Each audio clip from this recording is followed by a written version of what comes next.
Waking up your neighborhood with what's happening. It's Hometown Today on your hometown station, 95.3 WBEV, powered by Daily Dodge. Oh my goodness, it's 70 degrees already. 70 and a lot of sunshine throughout Dodge County. Good morning, happy Friday. We are launching you into your weekend here on Hometown Today. Amy Hudson with you in the Summerland Furniture Studios and the Daily Dodge TV studios as we stream live at dailydodge.com. If you've never done that, you've never engaged with the stream, please do so. It's so easy for you to connect. Just click on the Daily Dodge TV tab when you're on dailydodge.com and know that you can also subscribe to Daily Dodge TV on our YouTube channel. And when you do that, please click the notifications icon so you know what's happening, whether it is live in the studio proper or maybe we're on the road covering a fun parade like we did a few weeks ago in Columbus, or one of our many local sports games that we stream live on Daily Dodge TV. Really looking forward to jump-starting a conversation with our next guest here on Hometown Today. We'll be welcoming author and retired professor of music at Ripon College, Kurt Dietrich. He is with us here today, and I'm going to do my best not to fangirl out. He has a wonderful book about one of my favorite musicians, and a musician that has brought so many of us so much joy. We'll be talking about Milwaukee's hometown hero, Al Jarreau, and Kurt's book, Never Given Up, The Life and Music of Al Jarreau.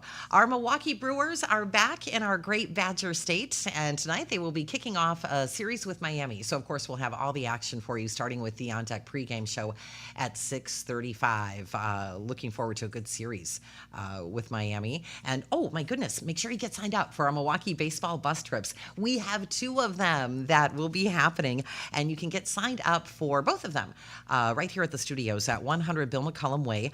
Join 95.3 WBEV and Columbus Family Dental coming up on Wednesday, the 31st. I cannot believe that is next week already, but it is. Milwaukee will be taking on Atlanta, and $50 gets you that infield seat and deluxe motor coach transportation. We will be saying bye-bye to Beaver Dam from the Beaver Dam Food Pride parking lot at 10:30 and getting set for a 1:10 first pitch. And then on August 9th, you can join us as we round the bases with the Thirsty Beaver for another Milwaukee baseball bus trip, courtesy of Thirsty Beaver. This one happening at nighttime. I know, big stuff when we get to kick off the weekend with a night game at American Family Field. Friday, August 9th, Milwaukee takes on Cincinnati, and you can join us for all the fun. $65 gets you that infield seat and deluxe motor coach transportation. The bus will be leaving Thirsty Beaver at 4:30 as we get signed up for that 7:10 first pitch. And as I mentioned, you can get signed up for both of those Milwaukee baseball bus trips here at the studios at 100 Bill McCullum Way in Beaver Dam.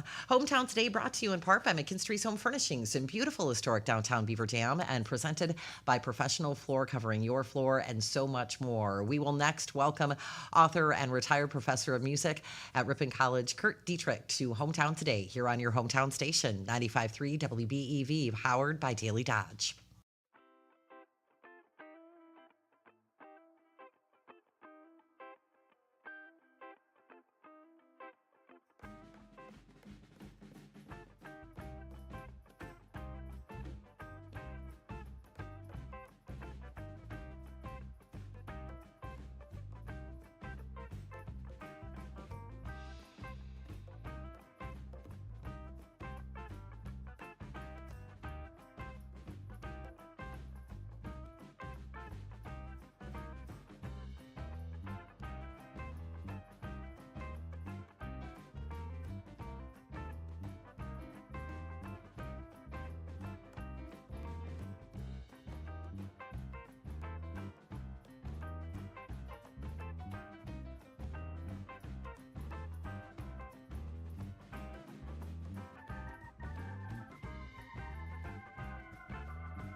Professional Floor Covering, bringing you Hometown Today on your hometown station, 95.3 WBEV, powered by Daily Dodge.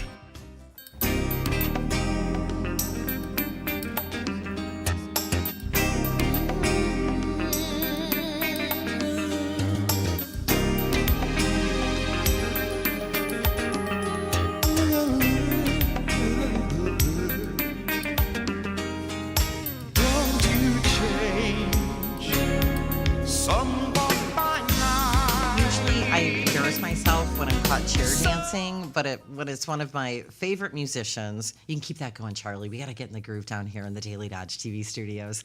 You don't care, it's music. You love it, and music really is the soundtrack of our lives. And back in 1985, I was 15 years old, and I thought it was super duper cool that my parents let me stay up late on a school night to watch this new show, Moonlighting. And I'm still a fan of the show. I think it still stands up. But that was the first time that I heard one of the smoothest voices ever, and that is the voice of Al Jarreau. And a few weeks ago, I was pulling together a weekend playlist, just so I could have some music while I was doing things around the house. I titled it Saturday, and I was like, oh my goodness, I put on all different kinds of songs, and I had a few songs from Al Jarreau on there. And then I somehow came across this book called Never Given Up: The Life and Music of Al Jarreau, written by Dietrich. And just the little bit that I read online, I was fascinated right away because, from 1985, the first time I heard Al's music, and all these years after, I had no idea that Al is Milwaukee's hometown hero, that he was so very proud of his hometown of Milwaukee. And it made me happy. It makes me happy to know what a joyful person he was. And he graduated from Ripon College. So I was fascinated just by these little tidbits of information that I had unexpectedly came across, and told Charlie Dern, our producer here of Hometown Today, that we have to get a hold of Dietrich and learn Kurt's story, and then what inspired him to get to work and learn about Al and share his story with us. So I am sincerely happy to welcome Dietrich to Hometown Today. He is a retired professor of music at Ripon College and an author. Good morning and welcome. Thank you so much for having me. I am so thrilled that you are here. You made the drive in from Ripon this morning. Right. And when you started teaching at Ripon, that was 1980, right? Correct. And what did you teach at Ripon College? Well, you name it. I started out teaching brass lessons. I'm a trombonist, and so I taught lessons to all the brass teachers there. The next year they said, well, could you lead our symphonic wind ensemble? I said, sure, I can do that. And then the next year they said, how about a full-time position? I was like, yeah, sure. I would be happy to do that. And so my main areas were leading the band and the jazz band and teaching brass lessons, but I taught classes I taught practically every course that we offered at Ripon College in music at one time or another. In the 39 years I ended up teaching there. Wow, 39 years. That's a legacy. Congratulations on that. And just as you were sharing that, Kurt, all those different genres, all those different things that you were doing at Ripon College, that kind of mirrors Al Jarreau's experience. Grammy Award winner. You'll share with us all those different genres that he participated in, because he had such an original sound and did so many different things, and his Grammy awards were in different categories. So we'll talk about that, of course. When you started your career at Ripon College, you had no idea that Al Jarreau had graduated from there. That's correct. How did you discover that? Well, it wasn't too long after that. He came to Ripon College to visit in 1982. It was 20 years after he had graduated in 1962. And he came over homecoming weekend. And so, prior to that, I obviously got it in my head that this was why he was coming. And he didn't perform there per se. he didn't do a concert or anything like that, but he came in one night an hour late, I think it was about 10 o'clock at night, and talked to whoever was going to show up, which ended up being students, townspeople, people who had gone to school with him, people that were there for homecoming. And he just, that was when I first discovered this amazing kind of charisma he had, that he could just walk into a room and everyone was immediately focused on him before he even said anything. And of course, he didn't sing a note that night, but he just had that magical ability to draw people to him. So that was in the fall of 1982. He hung around. He did a couple of events. He crowned the homecoming queen. He sang the national anthem at the game. And then actually he was flown the next day down to Milwaukee to sing the national anthem when the Brewers were playing in the World Series. Oh, my goodness. Yeah, so that was a big weekend for him. That was a really big weekend. Yeah. And there are other big weekends that are highlighted in your book that you'll be sharing with us. Let's talk about Al, in the very early years and his family, because you had some pivotal contributors to help you make the book a reality, and his sister was one of those. Yeah, she was just immense in my being able to do this. And so I retired in 2019. I had written several other books, and I thought, I'd kind of like to write another book. Al had died, unfortunately, in 2017, but I thought, is anybody written or in the process of writing the Al Jarreau biography? Mm-hmm. And I was able to connect with Al's manager, his last manager, Joe Gordon, because he had visited campus with Al a couple of times. And he said, no, we don't know of anything. And I said, well, is it okay with you if I do this? He says, it's fine. He said, if you want the cooperation of the family, you need to talk to the head of the family. And were you nervous about that? The head of the family at that time was Rosemary Freeman, who was Al's older sister. There were 6 siblings. At that time, in 2019, there were only 3 left, Rosemary and 2 of her brothers, Alpheus and Marshall, one older than Al and the other younger. And so, I made this connection, and then she had to come back. She lives in Ontario, over near Toronto, but she had to come back to Milwaukee for a funeral. And I said, well, maybe we should just meet. And so I went to the visitation, and hardly anybody showed up for the first hour except for her and her daughter. And so she and I basically talked for an hour. And we made a really nice connection right away. And she more or less just said, go for it. Oh, wow. Yeah, go ahead and do this. I think you're the right person to do it. And so that was huge. And, I could have done it without the cooperation of the family, but why would you want to? Yeah. And the connection with Joe Gordon, too, is he had all the professional connections. And so he could connect me with musicians who had worked with Al and former managers and those kinds of things. And so I was set. You were set, and you had a lot of work ahead of you, but a labor of love. That's exactly right. Where did you start? Did you start with reaching out to other family members? Did you start right away with those connections in the music industry, power through the Al Jarreau archive at Ripon College? Yeah, well, I did. And when I say an archive, I mean it's a couple of boxes of stuff. But it's real interesting stuff, because back in the day, people would do clippings files, and they would have a service that would send them things. And so they had all these clippings from newspapers and magazines in that file. They also had quite a variety of photographs, Al on campus, Al as a student, and otherwise. And so that actually set me off in some certain directions and made me think that I don't want to just be quoting the New York Times or Time Magazine, but all these other area papers that covered Al when he was visiting different places. But right away, I started talking with Rosemarie, and she just was a fount of knowledge and memories.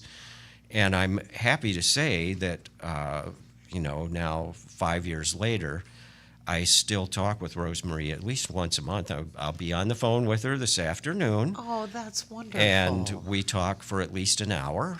But in those early days, I was talking to her 2 or 3 times a month, and I'm recording everything and writing everything down and then making the connections to other family members and friends and so forth. That's wonderful that so many friendships, significant friendships came out of your work. Yeah, and she just turned 90 Oh, my earlier in the year. goodness. But Is she still in Ontario? she is. She's in Fort Erie, Ontario, which is actually just across the river from Buffalo, New York. And she is sharp as a tack, and she is a pistol, I'll tell you. It's great. We have some interesting discussions about politics, and you name it. Oh, I love Life. it. Yeah, it's great. Thank you again for being here. Kurt Dietrich is with us here this morning on Hometown Today. Kurt is an author and retired professor of music at Ripon College, and we're talking about his book about Milwaukee's hometown hero, just a wonderfully talented musician, Al Jarreau, Never Given Up, the life and music of Al Jarreau. So we will, of course, continue our conversation with Kurt. Looking forward to having you share, some tidbits and experiences that he had at Ripon College, and then what ultimately led him to the music world, and so many celebrations and a lot of stories to share. So I'm going to make this quick, Kurt, so we can continue our chat. Tonight, join us at the Slumberland Furniture parking lot in Beaver Dam. It is our free movie Under the Stars, starting right around 8:15, an epic showdown between Godzilla and Kong. So head on over there with your picnic, your favorite lawn chair, and get settled in with your friends and family to enjoy a free movie Under the Stars tonight, thanks to Slumberland Furniture, Generations Chiropractic, Power Sports, Beaver Dam Chamber of Commerce, and 95.3 WBEV. And there's no rain, yay, no rain in the forecast, and no significant wind. So green light, we are good to go for free movie Under the Stars tonight. And if something does change and the weather takes a turn too severe, our rain date is tomorrow night. So same place, same time. This is Hometown Today on your hometown station, 95.3 WBEV, powered by Daily Dodge.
Hey, this is Randy from Professional Floor Covering, welcoming you back to Hometown Today on your hometown station, 95.3 WBEV, powered by Daily Dodge.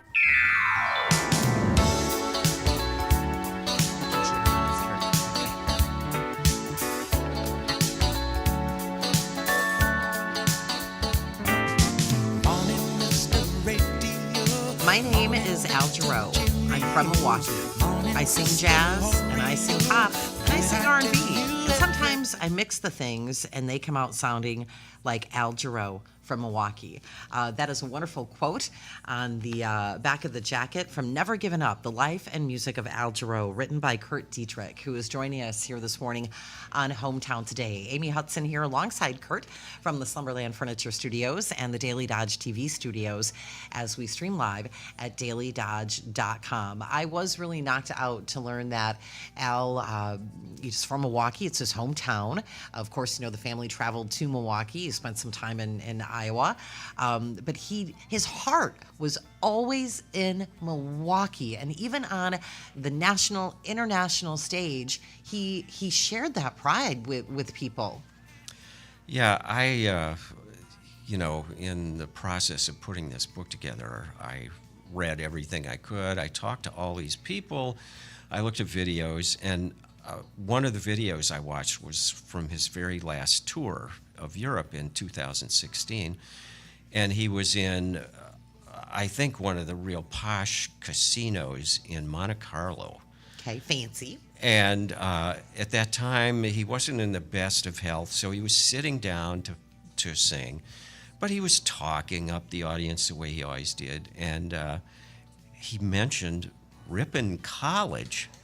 And I just thought this was great. And, he said something to the effect of, "Oh, you all know where that is, right?" And so it was just crazy. And I have a friend in Seattle who saw Al on a number of occasions out there. And he said every time he was out here, he would say, "Anybody here from Ripon College? If so, you got to come backstage and talk to me."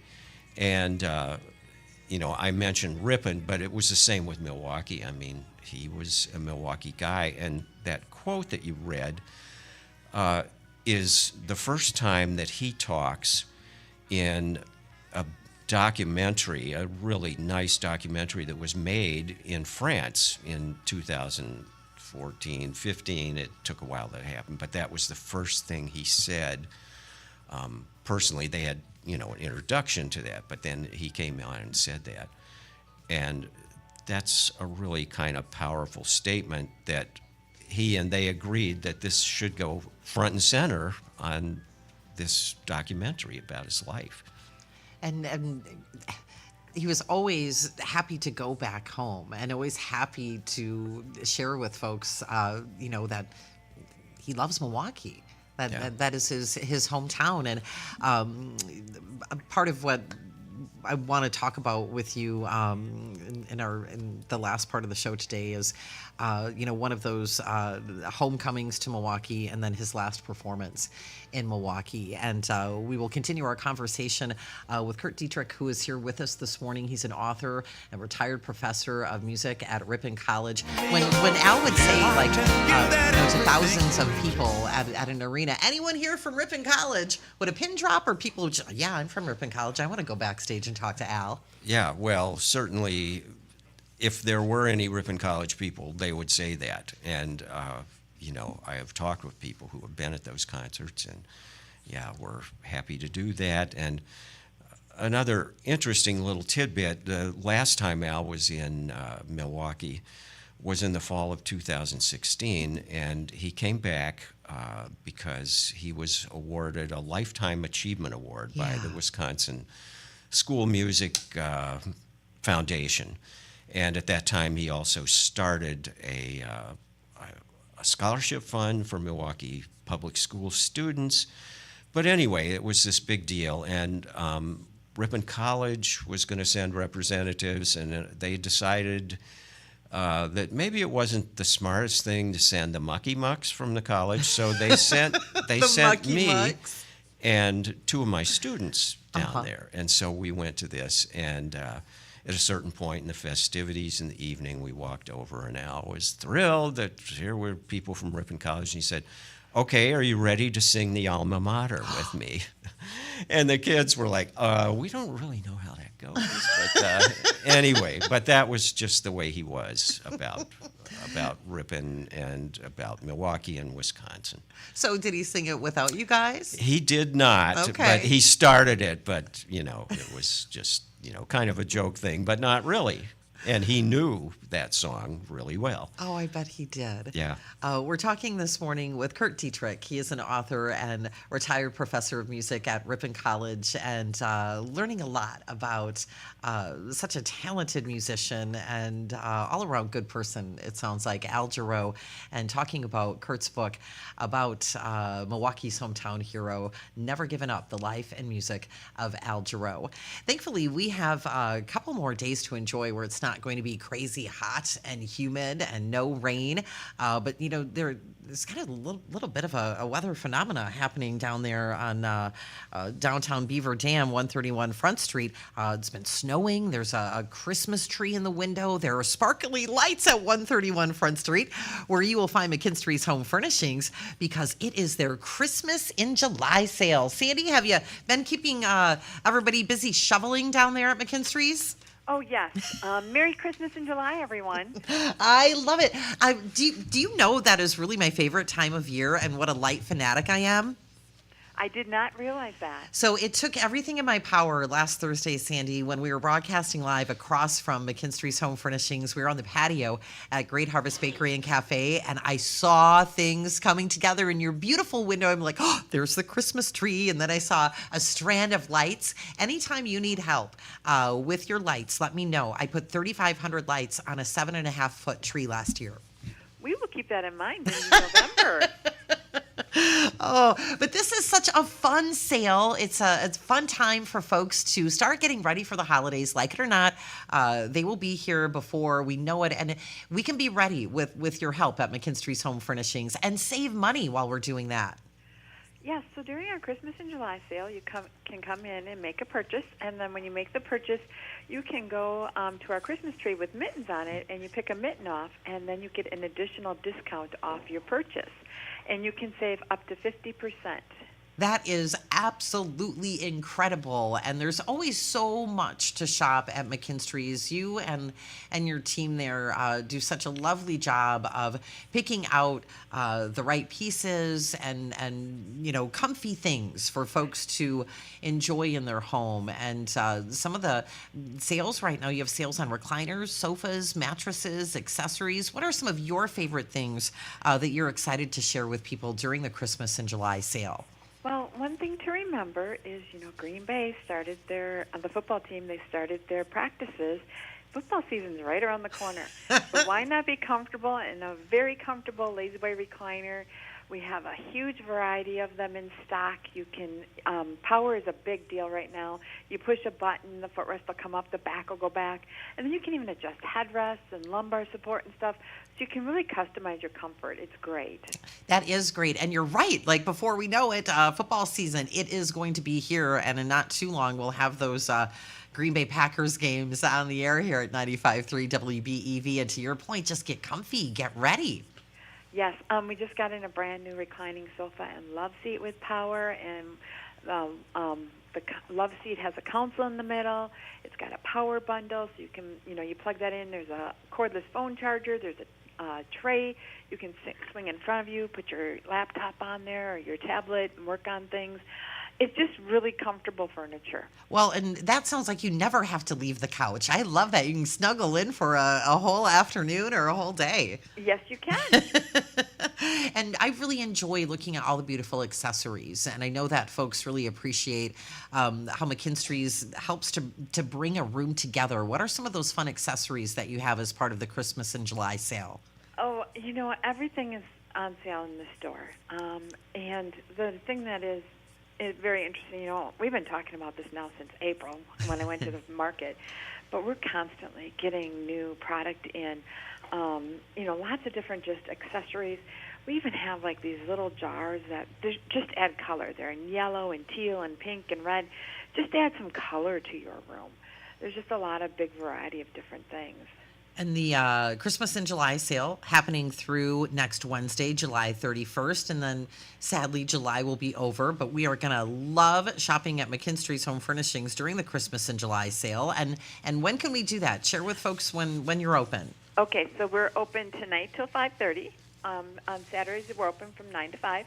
On Sundays, we still believe that's a good family day, so we're closed on Sundays. And then on Monday and Tuesday and Wednesday next week from 9 to 5:30. Ho, ho, ho. It is the Christmas in July sale at McKinstry's Home Furnishings. And please do keep me in mind if you ever need help with lights, Sandy. I will do so. Oh, thank you so much for your time. We do appreciate it. You enjoy the weekend. Thank you. You too. You're welcome. Sandy at McKinstry's Home Furnishings, their Christmas in July sale happening through Wednesday, July 31st at McKinstry's Home Furnishings in beautiful historic downtown Beaver Dam. Hometown Today brought to you in part by McKinstry's Home Furnishings and presented by Professional Floor Covering Your Floor and so much more. We will continue our conversation with author and retired professor of music at Ripon College, Kurt Dietrich, as we learn more about the fabulous Al Jarreau here on Hometown Today on your hometown station, 95.3 WBEV, powered by Daily Dodge.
Hi, it's Randy from Professional Floor Covering, making sure you don't miss what's happening in your hometown. It's Hometown Today on your hometown station, 95.3 WBEV, powered by Daily Dodge.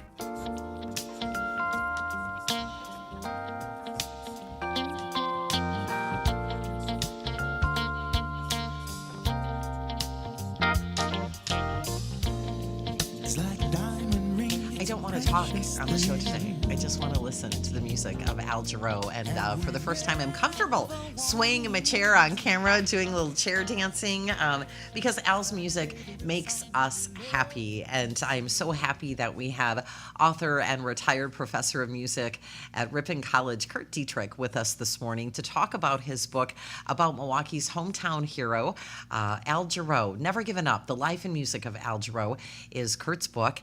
And let's get right to it, okay? So how did he end up getting a recording contract? I know part of the story, but it's not my story to tell. Well, I'm not sure it's mine either, but somebody had to do it. And so there was a chance that he could have had some kind of recording contract right out of college. When they went to this festival with his quartet from Ripon College and just were a huge smash there.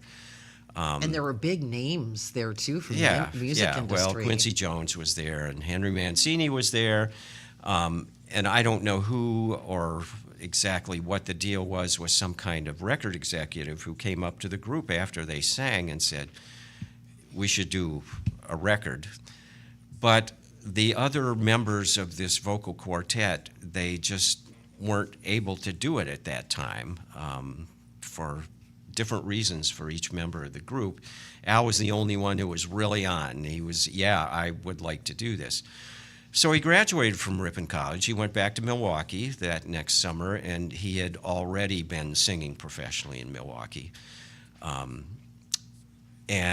So he did that again. He didn't know what he wanted to do.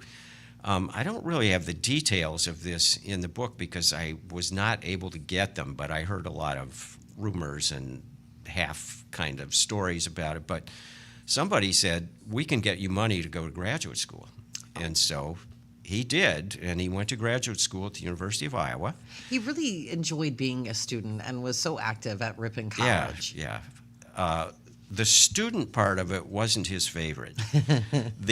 All the other things that he did, playing basketball and singing and being a class officer and all these things, I mean, he was really into that.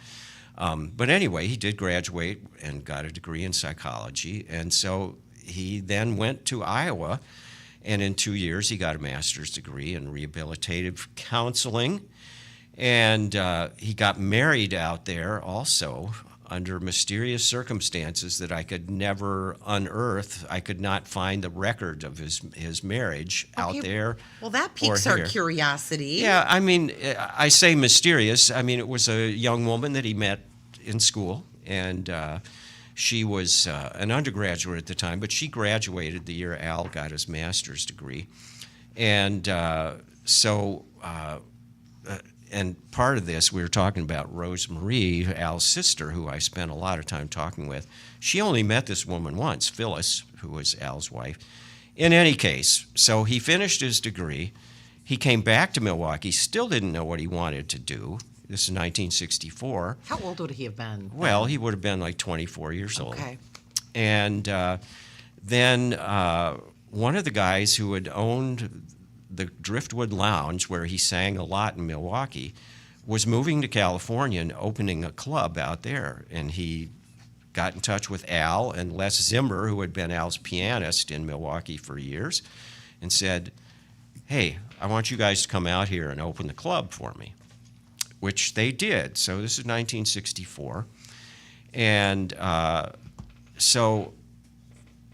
but Al, because he was a young musician, he needed a day gig, and his day job was he worked as a counselor for the state of California. And so he was working with families and people who were struggling all day, and then at night he would be singing in clubs. And especially he had a great situation with a young pianist named George Duke, who was a teenager at the time. And George Duke had a trio, and Al sang with them for several years in San Francisco. But things were in such flux at that time in San Francisco, all over the country, as a matter of fact. And musically, so many different things were going on. But eventually, Al ended up working with a guitar player, Julio Martinez, just the two of them, a duo. And they ended up having a greatly successful situation at a club outside of San Francisco. So then they started going to Southern California also and working gigs down there. And through that connection, they were hired to do the Playboy Club circuit. Oh, boy. Which was a thing back then. Yeah, it was and a there big were Playboy thing. clubs all over. And those shows were 20 minutes of a comedian, 40 minutes singer. And they do 2 shows a night, then 3 or 4 on the weekend nights. Anyway, so they did that for a couple of years, and with that, he ended up being on Johnny Carson's show, on Merv Griffin's show, David Frost's show, so he was able to do this, but he still had not made a record. It's unbelievable. Yeah, he actually, it turns out, had made a record in Iowa, but it was, a record that didn't appear for years.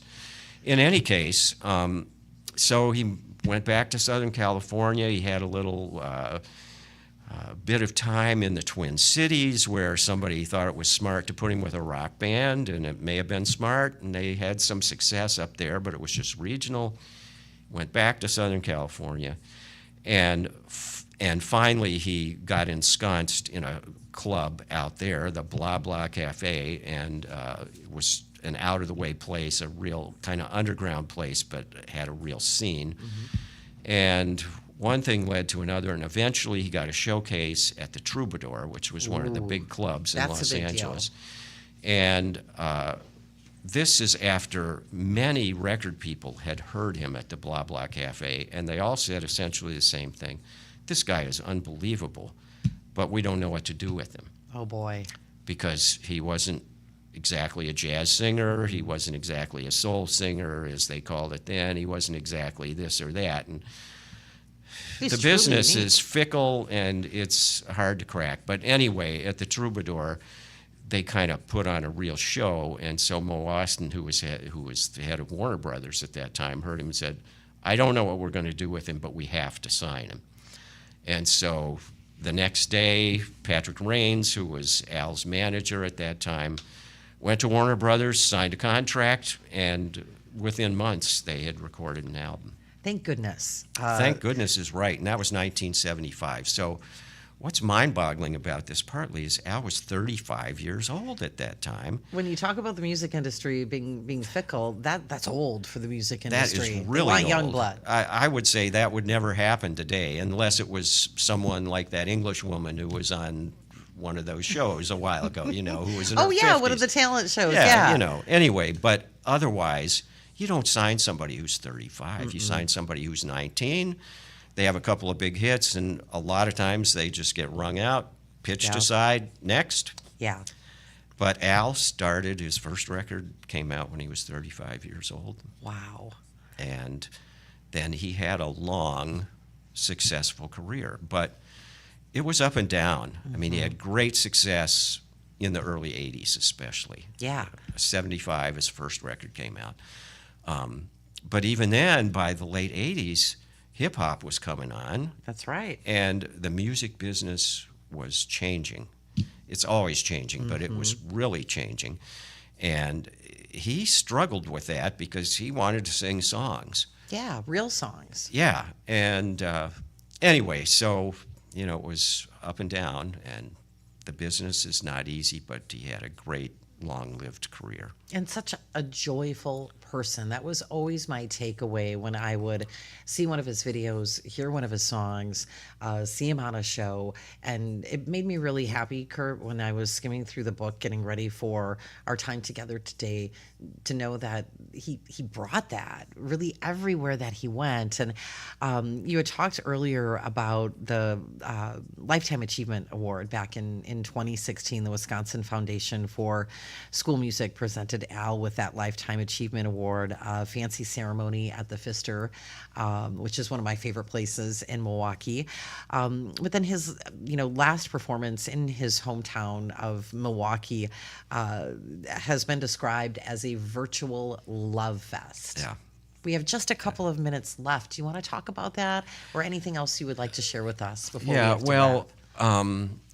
You can read about it in the book, and it was at the Potawatomi Casino, and I wasn't there, but I've seen so many of his shows online and seen what he does, and the write-up in the Milwaukee Journal-Sentinel by Piet Levy was really good, and talked about how there were people there who had known him for years and years, and they'd call out a song. He'd say, "Yeah, sure, we can do that," even if the band didn't know the song. I mean, that's not in there, but and he just always was saying how grateful he was to be back home and to do that.